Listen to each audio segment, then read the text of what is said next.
Hey, empowered couples, welcome to the show. Today's episode, you'll take away 2 skills for healthy romantic relationships. Because here's the thing, you meet that person, that special person that you want to spend time with, you feel the body sensations, you feel bonding, and you intimately connect with them, and eventually you even say something like, I love you. But then over time, you can start to realize that you don't have the skills necessarily to make it last in a healthy way, just like couples all the time who attend our workshops. They say to us, we love each other so much and we've been together for years, but we're falling into unhealthy patterns that are starting to impact their happiness, their joy, and their satisfaction in the relationship. And without intention, you can find yourself in the same pattern. So you might ask yourself, well, we're talking about relationships, so where does love come in? Well, of course, love is a required ingredient for relationships, but it doesn't guarantee a healthy romantic relationship long term. Because you've heard the phrases like, love conquers all, or even songs about, all you need is love, dun, dun, dun, dun, dun. But divorce rate does show a different story. And even couples that start to feel they have to sacrifice or there's routine also tells a different story, where love, the feeling of love, those sensations that Jocelyn was talking about in the beginning, can also fade. So what's also needed is skills. Relationship skills for a healthy romantic relationship.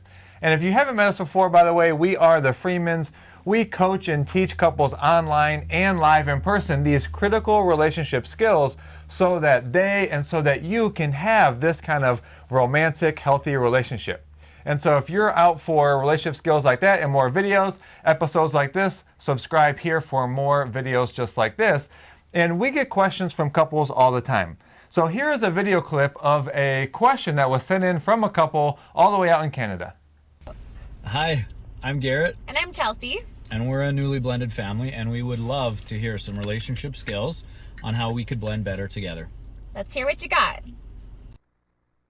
That's a great question. And to start to answer, let's actually distinguish the different signs from an unhealthy relationship and a healthy relationship. So some unhealthy signs to look for is resentment and not feeling safe to share your feelings or ever feeling understood by your partner. Another one would be a lack of intimacy and joy and satisfaction, actually feeling like it's maybe been months or years since you've experienced joy and happiness in the relationship. What are some other signs for unhealthy relationships? Well, there's actually been a lot of research done on this, and it has said that there's 4 horsemen that you could look out for. And these are resentment, like you mentioned, but also if you're finding yourself getting very defensive, if you're starting to feel some contempt for your partner, as well as stonewalling. Stonewalling being shutting your partner out, leaving the room, having them feel isolated, not sharing. These are some signs that unhealthy relationship patterns are starting to build and you're more in this unhealthy relationship phase. And that probably is impacting your intimacy, your sex life together, and overall just feeling happiness in the relationship. So now let's look at some signs of healthy relationships. And healthy relationship doesn't mean you always get along and there's never conflict. That's actually not realistic. But there's a difference between being able to have healthy conflict where you each get to share your feelings, you get to a point of understanding even if there is emotion, and ultimately feeling safe to share your thoughts and feelings with your partner. What are some other signs of healthy relationships? Well, I'm glad you asked, because as you start to have these healthy relationship patterns, you're communicating better with each other, you're also starting to show more affection naturally. Maybe you're showing physical affection more, you're sharing more words of affirmation, and ultimately what starts to happen, there's more laughter, there's more playfulness that's naturally there in your relationship, and this is a key sign right here. When you, a few months ago or a few weeks ago, would have had a conversation that would have caused tension, would have caused defensiveness, all of a sudden the same conversation can actually have you laugh. You look at each other, you laugh. You don't just laugh it off because you're moving past it, but you realize that because of being in this healthy relationship pattern and building these skills we're going to share with you, it's not as big of a deal, because here you're in front of your partner, someone that loves you, someone that supports you, someone that's on your team. So these challenges are not that big of a deal. So let's look at the first skill of a healthy relationship. And the first skill is to ask for what you want or need with detail and clarity. And actually, we learn the opposite of this in a lot of entertainment. Let's actually play a clip from a movie that I'm sure you've seen. Come on, you knew I was working today and I made that meal, and you could have thought to yourself, you could have said, I think I'm going to get Brooke some flowers. You said on our very first date that you don't like flowers. Doesn't that clip so well depict what we notice in entertainment? That's what I grew up believing because it was in so many movies, including Disney movies, and this false sense of romance. And to be honest with you all, I really had to break unhealthy patterns in past relationships. I worked through a lot of this before Aaron, but I used to test my partner to see if they really loved me, because I thought that if they really loved me, they should know what I want or need. And I would do this, for example, with my birthday. So I would not tell them what I actually want, but I would be in my mind thinking, if they love me, they'll either take me to a really nice dinner and ask me to get dressed up with them, or they'll plan a surprise party, or magically somehow know this special gift that I want. You guys, this was real for me. I did believe that love meant you should know and anticipate what I want and need. It was real for me. And if you really look, you might have some of those tendencies, maybe not with birthdays, but maybe it's around things around the house or what you even want in your sexual intimacy, thinking they should know. What do you notice about this? Well, not just what I noticed. I heard someone out there thinking this, well, I shouldn't have to tell my partner, they should just know. Or me being that clear with them and telling them exactly what I want takes away from the spontaneity or takes away from the spark.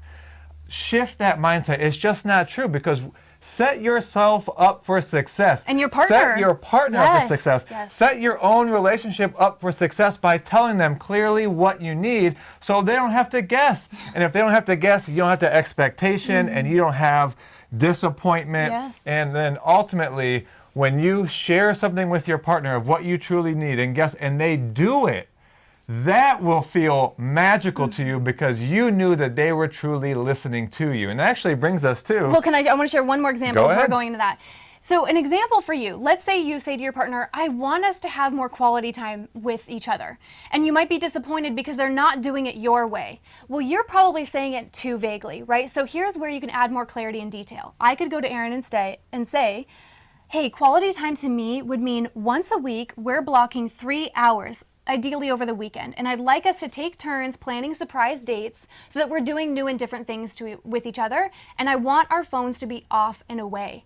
That is setting your partner up for success. So after this, even do an exercise looking at something recently you've been disappointed about and see where you can add more clarity and detail for your partner. Now, Aaron, let's hear skill number 2. Skill number 2 is listen to what your partner is saying.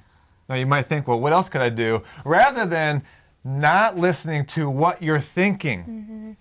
Now you might be thinking, what does that mean? That's the voice. That's the voice that you're actually listening to. So think about this from an example. We were actually in a workshop with a couple, and we'll call them John and Katie.